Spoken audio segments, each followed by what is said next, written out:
에스겔이라는 사람 선지자의 이름의 의미는 여호와는 강하시다 이런 뜻입니다. 우리 여호와 하나님은 우리가 상상할 수 없을 정도로 강하신 하나님이 여호와 하나님이십니다. 하나님은 때때로 기적을 행하시고 우리가 생각할 수 없는 일들을 행하십니다. 이 에스겔은 바벨론의 포로로 잡혀갔던 청년입니다. 이 에스겔은 그 조상들이 제사장 집안에서 태어난 청년인데 나이가 25살 때 바벨론의 포로가 되어서 잡혀갔습니다. 이 에스겔이 활동할 그 당시는 이스라엘이 가장 어두운 시절, 가장 비참한 시절을 살아갈 때에 이 에스겔이 살았습니다. 25살에 포로가 되어 갔으니까 주전 597년 바벨론에 의해서 2차 포로 바벨론 포로로 잡혀가게 되었습니다. 이스라엘 백성들이 바벨론에 3차례 포로로 잡혀갔습니다. 주전 605년, 주전 597년, 주전 586년. 586년에는 남왕국 유다가 완전히 멸망하게 되죠. 3차례 포로로 잡혀갔는데 이 두 번째 포로로 에스겔이라는 청년이 잡혀갔습니다. 포로 생활을 하다가 이스라엘 백성들이 포로로 잡혀가서 어디 살았는가 하면 그발 강가에 살았습니다. 그발 강가는 유프라테스 강의 이 하류, 유프라테스 강의 그 하류에 이 그발 강이라고 하는 지류가 있습니다. 그 본 강은 유프라테스 강인데 그 옆으로 이렇게 난 조그만한 강이 그발 강인데 그 그발 강의 니푸르라고 하는 도시 마을에서 살았습니다. 여기가 유대인들 포로로 잡혀온 유대인들의 정착촌입니다. 이 니푸르가 지금 현재는 어디쯤 위치해 있나 하면 이 중동에 가면 이라크라고 있죠. 이라크의 수도 바그다드가 있습니다. 바그다드 그 밑에 바빌론이라고 하는 바벨론의 수도가 있었는데 이 바벨론이라는 이 나라의 이 니푸르는 요즘 그 바그다드 도시에서 남쪽으로 한 200km 밑에 위치해 있는 도시가 니푸르입니다. 이 니푸르 유대인 정착촌에서 이때 유대인들은 이 운하 건설에 동원이 되었다고 합니다.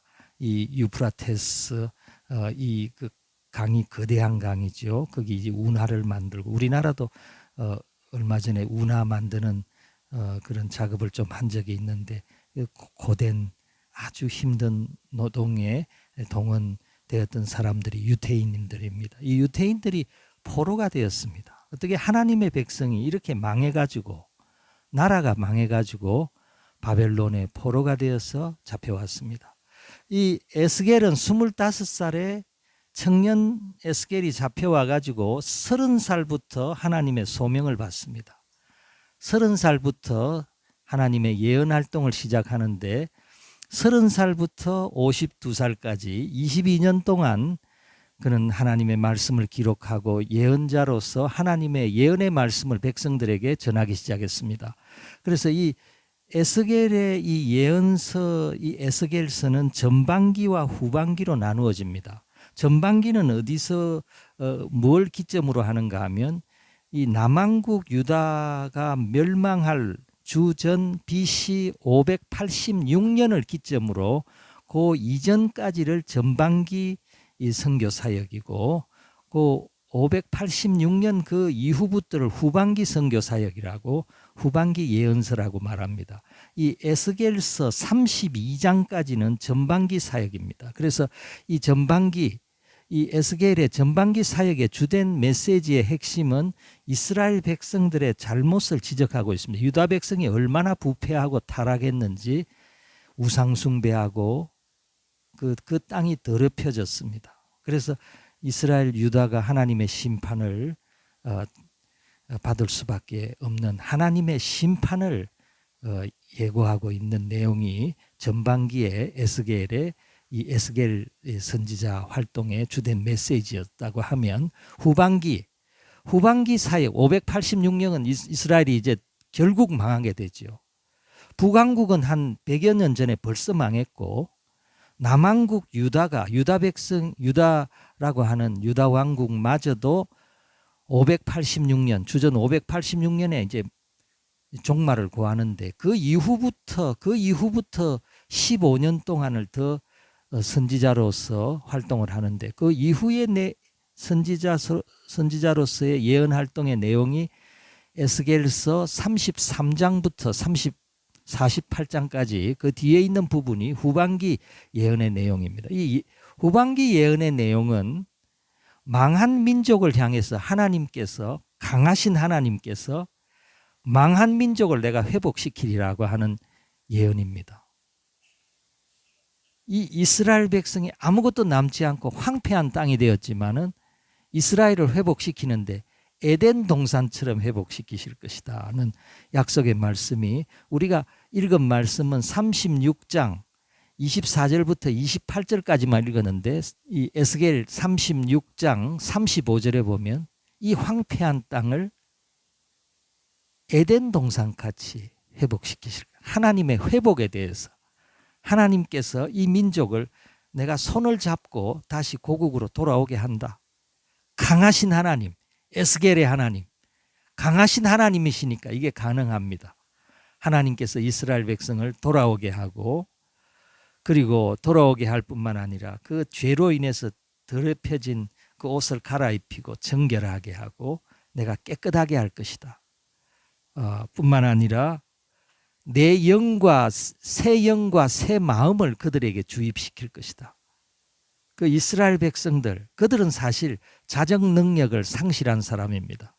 그들은 깊이 내면이 타락하고 영적으로 부패해서 스스로는 이렇게 회복될 능력이 없습니다. 스스로 하나님 말씀을 따라서 살아갈 능력이 전혀 없는 이스라엘 백성들에게 하나님께서 새 영을 부어줄 것이다. 새 마음을 부어줄 것이다. 그리고 그 사람들이 새 사람이 되어서 즐거이 하나님의 말씀에 순종하고 하나님의 이스라엘 백성으로 살아가게 할 것이다 하는 말씀이 오늘 말씀에 기록이 되어져 있습니다.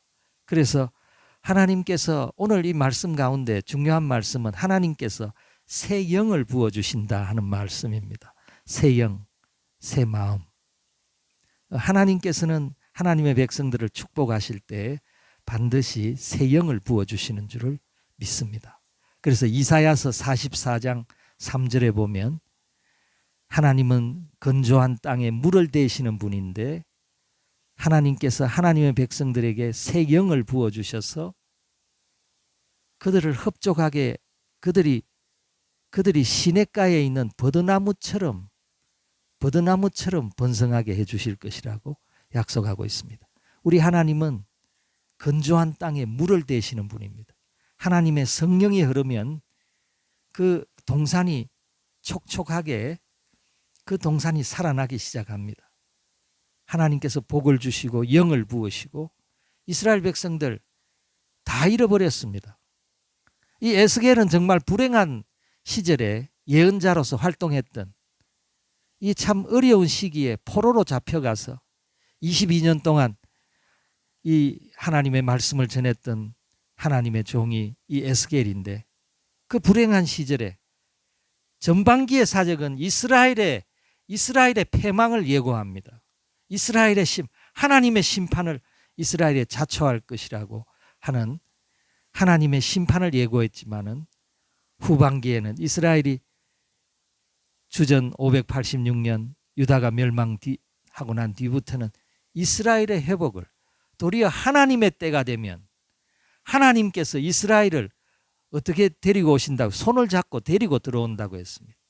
약속의 땅 고국으로 하나님께서 데리고 들어가실 뿐만 아니라 하나님께서 그 모든 얼마나 사랑하시고 복을 주시고 이렇게 회복을 시키시는지 그 황폐한 땅이 에덴 동산같이 되게 만드시는 분이 우리 하나님이신 줄 믿습니다. 하나님 이 세상의 모든 것을 섭리하십니다. 하나님은 강하신 분입니다. 에스겔의 하나님, 여호와 하나님은 강하시다 하는 뜻이 에스겔입니다. 그 이름 그대로 하나님은 강한 능력으로 교만한 자를 내리치시고 하나님께서는 겸손하게 그 엎드려 간구하는 하나님의 백성들을 다시 회복시키시고 놀랍게 영광스럽게 하나님의 군대로 세우시는 분이 우리 하나님이신 줄 믿습니다. 하나님께서 이스라엘을 어떻게 회복시키셨는가 하면 이스라엘은 이 당시에 마른 뼈같이 되었다고 했습니다. 마른 뼈. 이스라엘이 완전히 멸망했죠. 이스라엘 이 북왕국 남왕국 처참하게 느부갓네살 왕이라는 사람이 얼마나 지독한 왕입니까? 이스라엘을 산산이 부숴버렸습니다.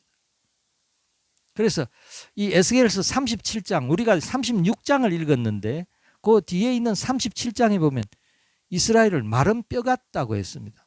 말라버린 뼈같이 송장들과 같이 공동묘지에 있는 마른 뼈들같이 된 이스라엘을 회복을 시키는데 어떻게 회복시키는가 하면 마른 뼈들이 덜그덕 소리를 내면서 뼈들이 붙고 힘줄이 붙고 살이 붙어가지고 하나님의 군대로 일어서고 있습니다.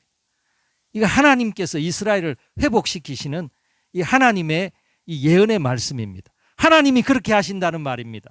하나님께서 이스라엘이 다 잃어버리고 하나님의 이름을 수치스럽게 만들었지만은 하나님 때가 되면 다시 회복시키시고 영광스럽게 이스라엘로 다시 일어나게 하실 것을 예언하고 있습니다.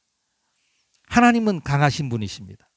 하나님은 기가 막힐 방법으로 하나님의 백성들은 하나님께서 기억하시고 그들의 시련의 때, 심판의 때가 끝나고 나면 하나님께서 이렇게 회복시키십니다.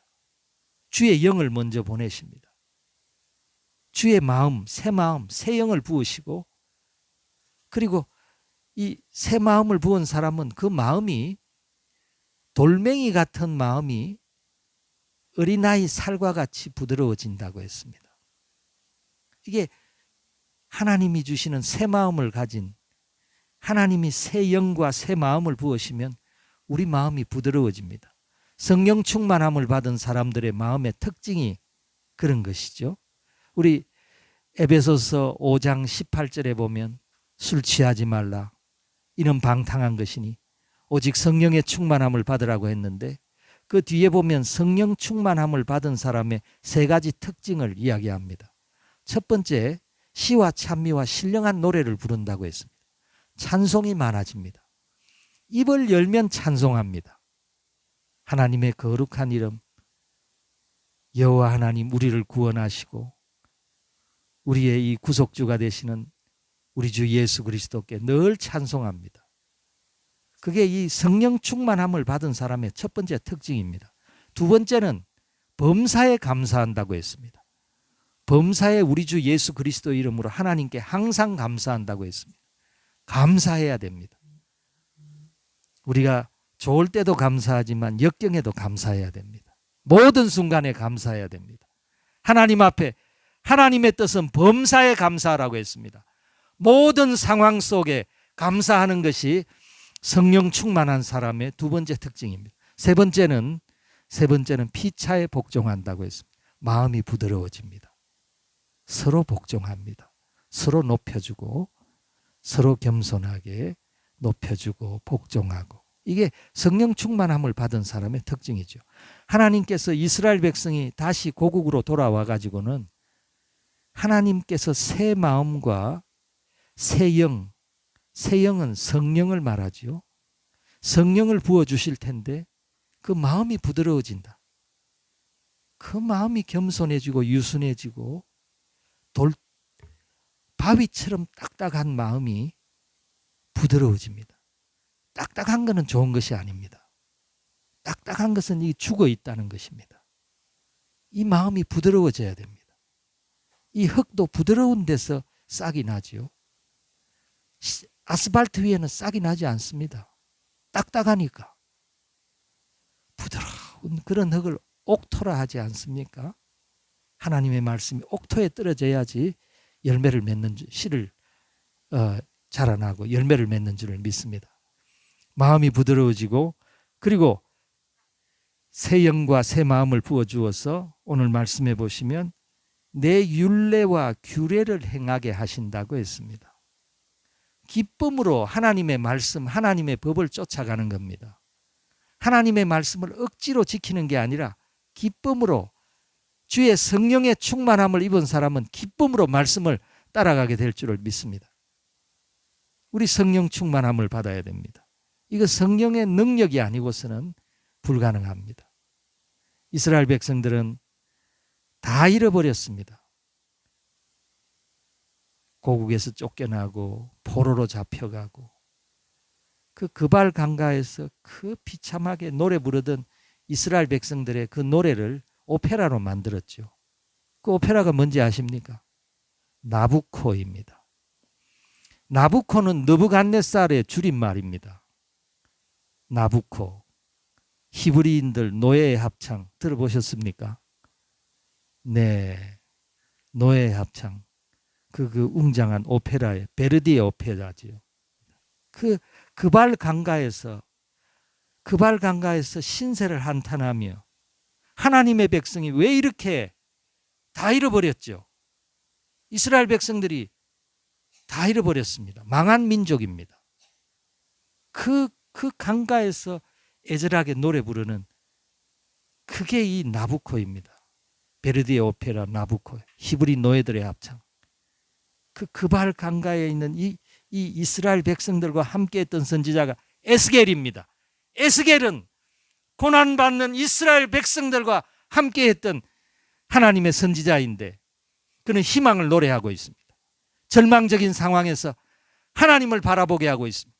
강하신 하나님께서 이스라엘을 회복시키시고 상상할 수 없는 일들이 일어나게 해주실 것을, 그리고 고국으로 돌아가서 그 땅 황폐했던 그 예루살렘과 이스라엘 땅이 에덴 동산처럼 되게 하실 것이다. 꽃이 피고 번성하고 하나님이 하시면 그런 일들이 일어나는 줄을 믿습니다. 마른 뼈 같은 이스라엘 백성들이 하나님의 군사로 일어나는 겁니다. 놀라운 능력, 에스겔의 하나님, 능력의 하나님이 그것을 가능하게 하십니다. 하나님은 이렇게 이 세상 모든 것을 섭리하십니다. 주님의 백성들은 하나님 사랑하시고 하나님께서 위기 가운데서 건져주시고 새 영을 부으십니다. 그래서 이 본문 말씀은 이스라엘 백성들이 그 당시에 포로로 살아가는 이스라엘 백성에게 주시는 말씀이지만 앞으로 오실 예수 그리스도를 희미하게 어렴풋하게 이 말씀에서 그리스도를, 앞으로 오실 성령님을 우리에게 보여주고 있는 말씀이 이 말씀입니다. 앞으로 오실 성령님께서 우리와 함께 하시고 우리를 거룩하게 하시고 주의 백성 되게 하시고 능력 받아서 하나님의 위대한 뜻을 성취하게 하시는 분, 그 원동력은 성령님이신 줄 믿습니다. 오늘 이스라엘 백성들에게 새 영을 부어주리라, 새 마음을 주리라. 너희가 하나님의 백성으로 하나님께 영광을 돌려드리는 백성이 되게 하리라고 하셨는데, 오늘 이 시대에 우리 예수 믿는 사람들에게는 성령님이 오셨습니다. 성령이 우리와 함께 하십니다. 그래서 이제 우리는 성령 충만함을 받아야 됩니다. 성령 충만이 무엇입니까? 성령으로 가득 채워지는 것입니다. 하나님의 영으로 가득 채워져서 하나님의 영이 우리를 이끌어 나가는 사람이 성령 충만한 사람입니다. 하나님의 영의 인도하심을 받는 사람, 하나님의 거룩한 성령의 도우심과 은혜 가운데서 우리가 살아가야 됩니다. 성령 충만, 오직 성령 충만함을 받으라. 세상에 취하지 말고 술 취하지 말고 성령의 충만함을 받으라. 성령 충만함을 받으면 어떻게 됩니까? 마음의 기쁨이 충만합니다. 항상 노래합니다. 그리고 감사가 넘쳐납니다. 범사에 감사합니다. 모든 것이 감사합니다. 실패도 감사하고 역경에도 감사, 장미꽃에도 감사하고 장미의 가시에도 감사하고 하나님 앞에 범사에 감사하고 그리고 피차에 복종합니다. 부드러운 마음으로 주님께 순종하며 살아가는 백성이 성령 충만한 백성인 줄을 믿습니다. 오늘 이렇게 성령 안에서 하나님의 기뻐하시는 백성으로 성령 충만함을 덧입어서 성령의 아름다운 열매를 맺는 성도들이 되시기를 주님의 이름으로 축복합니다.